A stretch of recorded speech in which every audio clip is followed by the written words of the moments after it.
first glance, this painting looks kind of boring. It's just a man and a woman sitting at a table. There are no dragons, no epic battles, no terrifying visions of hell. It's literally just a picture of an accountant doing his job. But if you think this is just a portrait of a couple counting their money, you're actually missing the entire point. This painting was created in 1514 by Quentin Matsys, a Flemish master. And it's not just a nice picture. It's one of the most brilliant psychological puzzles in art history.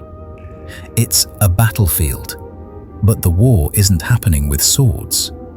It's happening in the silence between these two people. When you look closer at what the woman is holding, what's reflected in that tiny mirror, and the weird objects cluttering the shelves, you realize this isn't a scene of domestic peace. It's a warning. Today, we're going to figure out why this simple image is actually a masterpiece of hidden symbols that exposes a conflict we still deal with today. To get why this mattered so much back then, you have to look at Antwerp in the early 1500s. It wasn't just a city, it was the massive economic engine of Europe. You had ships coming in from all over the world. People were trading English wool, spices from the East, and silver from the Americas. It was the first real taste of global capitalism. In the middle of all that was the money changer. He was basically a human currency converter. Since there was no euro or standard exchange rate, merchants showed up with a bag of random coins from 5 different countries. The money changer's job was to weigh them, check the purity of the gold or silver, and tell the merchant what they were actually worth. It was a high-stakes job. If he messed up the weight, he lost money. If he cheated, he went to jail. In the painting, the guy is totally locked in. He's wearing these heavy, fur-trimmed robes which show he's doing well for himself. He's holding a tiny pair of scales, balancing a single coin. You can see the focus in his face. He's not looking at his wife. He's looking at the math. But the real story isn't about him. It's about her. Look at his wife. At first, it looks like she's helping him. But look at what's in her hands. She's holding a book. Not just any book. It's a book of hours, which was a religious text used for daily prayer. She's in the middle of her devotions, and she's even turned the page to an illustration of the Virgin Mary and the baby Jesus. But look at her eyes. She isn't reading. Her eyes aren't on the Virgin Mary or the prayers. Her gaze has drifted. She's looking intently at what her husband is doing. She's watching the gold. It's a very human moment. It's that split second where you're supposed to be focusing on something important, but something shiny or stressful catches your eye and pulls you away. This is where the tension comes from. She's physically holding the spiritual world in her hands, but her attention is glued to the money.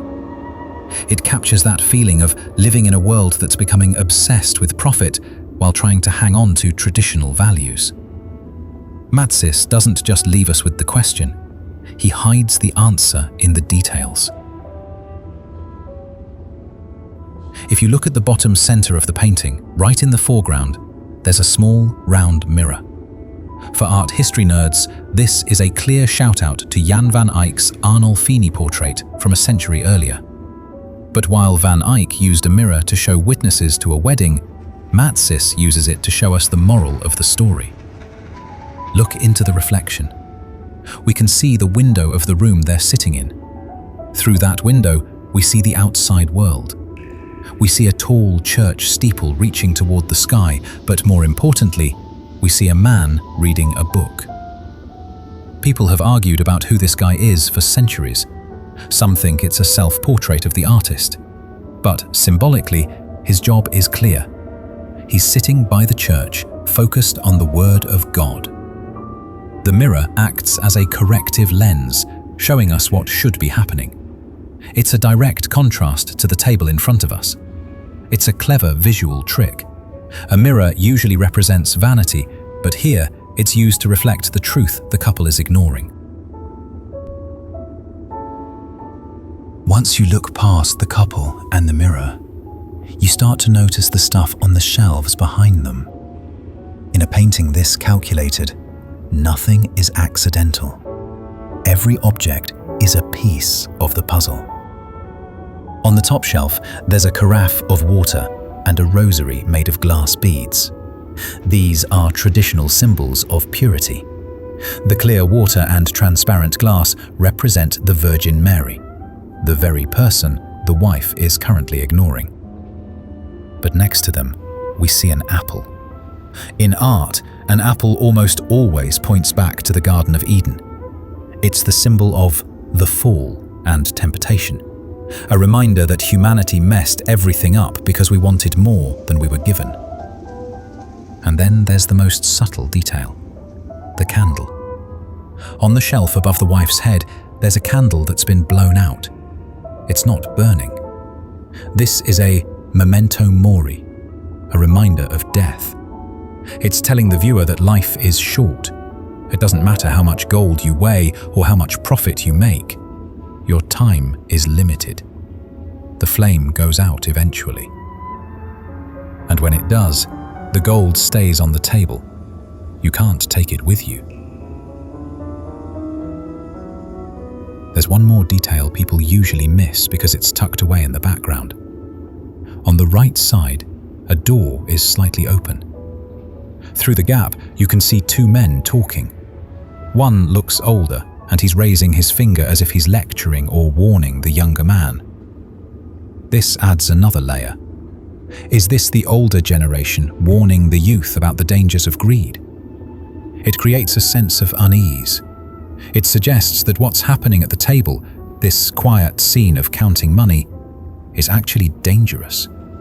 Not physically dangerous, but spiritually risky. Before we judge this couple too harshly, we have to look at the history, because there's a massive irony here. We tend to read this painting as a preachy sermon. We think Matsys is saying, look at these greedy people ignoring God for money. But here's the twist. This painting was almost certainly bought by a merchant. This wasn't painted for a church, it was for a home. It was likely bought by someone who lived in Antwerp, someone who worked in trade, maybe even a money changer himself. It functioned as a private mirror for the soul, a role I wanted to preserve by offering this exact piece through viewcrypt.com for your own space. But that leads to the real mystery. Why would a banker buy a painting that basically calls him a sinner? Because in the 16th century, this tension wasn't something you hid. It was something you lived with every day. The people of Antwerp knew they were obsessed with money. They knew it was a spiritual risk. But it was also their reality. When a merchant looked at this hanging in his office, he saw himself. The painting was a moral compass. It was there to remind him, don't let the scale tip too far. Don't let the gold outweigh your soul. The original frame, which is lost now, actually had a Bible verse on it from the book of Leviticus. Let the balance be just and the weights be equal. That has a double meaning. It means the money changer shouldn't cheat his customers, sure, but on a deeper level, it means he has to keep his life in balance. He has to give as much weight to his character as he does to his coins. This is why The Money Changer and His Wife is still a masterpiece. It captures a moment in history that feels a lot like right now. We live in a world driven by commerce, efficiency, and getting ahead. We are constantly distracted. We sit at our own tables, weighing our own options, checking the value of everything. And like the wife in the painting, our attention is so easily pulled away from the things that actually matter. Peace, family, our own values, toward the shiny, tangible things right in front of us. Quentin Matsys didn't just paint a couple from 1514. He painted us. He painted the exact moment we lose our focus. The candle on the shelf is out. The book is being ignored. The gold is being weighed. And the question the painting asks us 500 years later is actually pretty simple. Where are you looking?